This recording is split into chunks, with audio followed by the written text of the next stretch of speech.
What I'm going to show are a couple of methods of improving contrast in images. Both of them are pretty simple. The first one is it involves making a duplicate layer. So we'll go ahead and do that now. We're going to change the layer mode to overlay. Then we're going to go to our colors menu, desaturate the image. Go back to our colors menu and invert.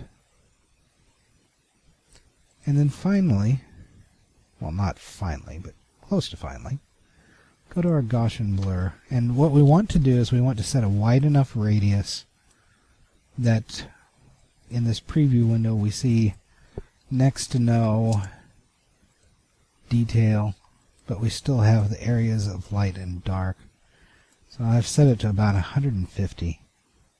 I'm going to set the blur method to IIR. RLE is more appropriate for line art and that sort of thing. I'll click OK. Probably not wide enough. I can see some pretty obvious haloing. So I'm going to go back to our filters menu. Go to Gaussian blur again. Bump it up about 50 pixels. 200. Click OK. That's much better. But these areas up here seem a little too dark, and these areas down here seem a little too bright. So what I'm going to do is I'm going to change the opacity on this slider. Work with it a little. Let's say about 50. And there we are. Just to show the difference. There's our before, and there's our after. The next method, believe it or not, was invented on the very first version of Photoshop. It involves using Gaussian blur. And what I'm going to do first, because we have this area, well, quite frankly, the highlights are already blown out, but just to show you that you can avoid blowing out the highlights, we're going to do this. I'm going to click on Feather Edges, and I'm going to set it to about 54 pixels. Click here. Go to Select and Invert. And that's got everything selected except this very brightest area. And the first thing I'm going to do before I do my unsharp mask is do curves. And I'm going to take this area of low in the lower range and bump it up a little bit until some of my items in the shadows are a little bit brighter.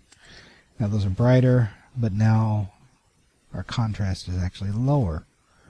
So what do we need to do? We need to go to Filters, Enhance, and Unsharp Mask. And to explain how this works, if you've not worked with Photoshop or GIMP or any of those very much, you might not realize that Unsharp Mask actually doesn't do any sharpening whatsoever. What it does is it gives the illusion of extra sharpness by increasing the contrast in areas that already have high contrast. So in here, in these leaves, because I've got it set high enough, you can see a white halo around the leaf.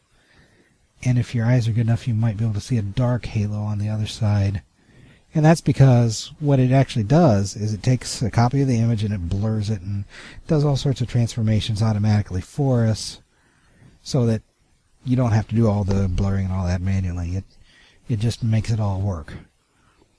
So, what it can do for tiny little areas of contrast to make it look sharper, it can also do on a wider scale for the contrast. I'm going to take my radius up to about 55 pixels.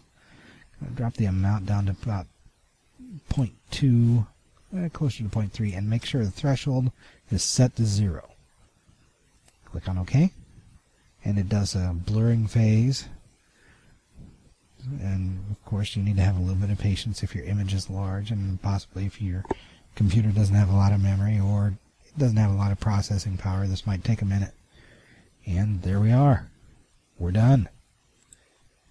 And And let's go to select and do none to get rid of those marching ants, and there you go.